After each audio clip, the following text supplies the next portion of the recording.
प्रीती यादव आणि मोनू सिंग या दोघांचंही लग्न झालेलंच होतं आणि दोघांचेही परिवार वेगवेगळे होते, परंतु एकाच गलीमध्ये राहत होते. मोनू सिंगचं लग्न झालेलं होतं, त्याला पत्नी, आई आणि 3 मुलं असा त्याचा सुखी परिवार होता आणि तो एका आश्रमामध्ये बस ड्रायव्हर होता. खाजगी बस चालवायचा तो चालक होता.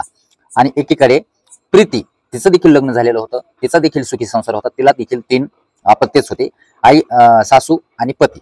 तिचा देखील सुखी संसार, दोघं सुखरूप होते, एका गलीमध्ये राहत होते. परंतु प्रीतीचा आणि मोनू सिंगचं दोघांचा संबंध वाढला एका गलीमध्ये राहिल्यामुळे, कारण त्या दोघांचीही आई त्याच आश्रमामध्ये कामाला होत्या आणि प्रीतीची आई जी होती मोनू सिंगच्या आईची मैत्रीण होती. त्यामुळे प्रीतीचं आणि मोनू सिंगचं दोघांचे एकमेकांच्या घरी जाणं येणं होतं, त्यांची ओळख झाली, मैत्री झाली आणि बसमध्ये कधीही आडी अडचणीला कुठेही जाणं येणं करायची.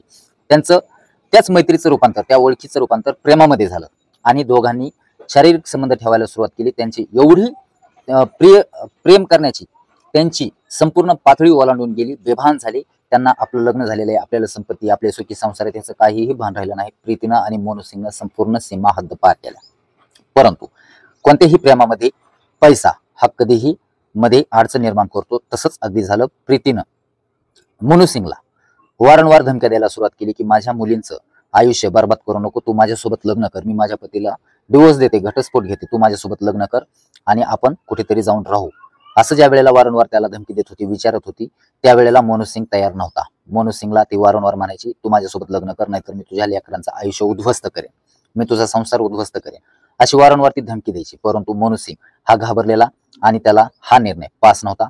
जोपर्यंत शारीरिक सुख मिळत होतं तोपर्यंत तो तयार होता. परंतु ही अट ज्या वेळेला प्रीतीने घातली त्यावेळेला मोनू सिंग हा डिप्रेशन मध्ये गेला आणि विचार करायला भाग पडलं त्याला की आपला संसार आज उद्ध्वस्त होईल, ह्या प्रीतीनं जर काही पाऊल उचललं आणि तिचं जर मी नाही ऐकलं तर आपलं काय होईल, या विचारापोटी मोनू सिंगनं एक प्लॅन रचला आणि इतका डेंजर घटना रचली त्यांनी की प्रीतीला त्यांनी भेटायला बोलवलं. भेटायला गेल्याच्या नंतर प्रीतीने परत शारीरिक संबंध दोघांनी केले आणि नंतर त्यांनी चर्चा करत असताना प्रीतीने परत एकदा सांगितलं की आपण लग्न कधी करायचे, जर लग्न नाहीच केलं, माझ्या मुलाबाळांचं भविष्य जर तू नुकसान केलंस, अंधारात घातलंस, तर मी तुझ्या मुलाबाळांचं आयुष्य उद्ध्वस्त करेन, तुझा संसार उद्ध्वस्त करेन. ज्या वेळेला म्हटले त्यावेळेला मोनू सिंगचा पारा चढला, राग अनावर झाला आणि जवळच पडलेलं धारदार शस्त्र एक कुऱ्हाड उचलली आणि प्रीतीच्या मानेवरती घातली.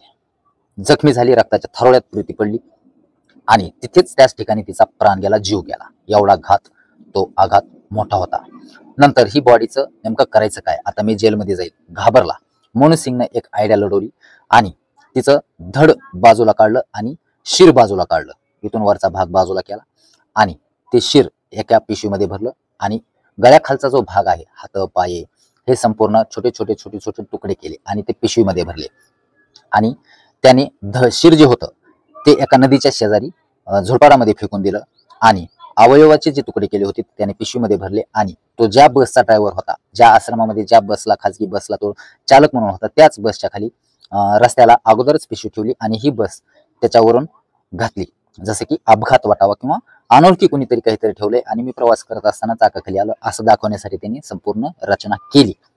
परंतु या घटनेनंतर ज्या वेळेला स्थानिकांनी पाहिलं की यामध्ये अवयव दिसत आहेत परंतु शिर नाही, डोकं नाही, त्यावेळेला पोलिसांनी ताबडतोब धाव घेतली, संपूर्ण ते अवयव ताब्यात घेतले, पोस्टमॉर्टम रिपोर्ट घेतला. परंतु त्या महिलेची ओळख पोहोचत नव्हती, नेमकं ती महिला आहे कोण.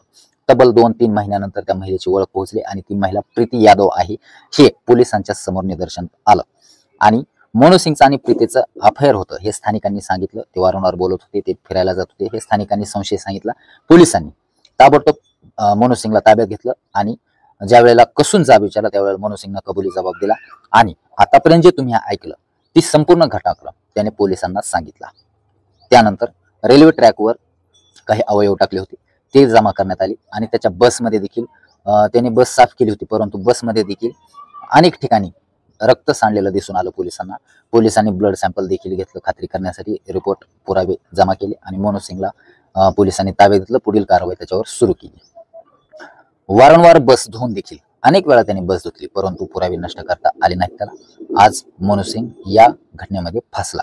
मोनू सिंगने उचललेले हे भयानक पाऊल आज त्याच्या सर्व सुखी संसाराला आज उद्ध्वस्त करून जातं. मुळामध्ये याचं चुकलं. विवाहित असताना विवाहित मुलीशी त्यांनी अनैतिक संबंध ठेवले, हेच त्याच्या जीवावरती बेतलं आणि संपूर्ण आयुष्य उद्ध्वस्त करून घेतलं. आपल्याला विचार करायला भाग पडतं. अशा घटना लग्न झालेल्या असताना देखील अनेक संबंधाच्या घटना वारंवार दिवसेंदिवस आपल्या समोर येत आहेत. या घटनेतून सावध राहणं खूप गरजेचं आहे. आपल्या मुलाबाळांचा, आपल्या सुखी संसाराचा विचार करून पाऊल टाकणं खूप महत्त्वाचं आहे.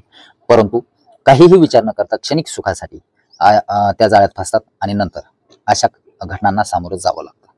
एकूणच ही संपूर्ण घडलेली घटना गाझियाबाद येथील आहे आणि प्रीती यादव आणि मोनू सिंग हे जे राहणारे आहेत ते बरोला या ठिकाणी राहणारे आहेत. या संपूर्ण घटनेमध्ये गाझियाबादमध्ये हळहळ व्यक्त केली जाते. या घटनेमधून संताप देखील व्यक्त केला जातो. आपल्या MMG न्यूज मराठी चॅनलला सबस्क्राईब करा, बेल आयकॉन घंटीला प्रेस करा. देश दुनियातील ताज्या घडामोडी, ताज्या बातम्या, मराठी क्राईम स्टोरीज आपल्या चॅनलवर दाखवल्या जातात. भेटूया पुढील अशाच एका नवीन व्हिडिओ सोबत, मराठी क्राईम सोबत, स्टोरी सोबत, न्यूज सोबत. धन्यवाद. आपली प्रतिक्रिया कमेंटमध्ये कळवा.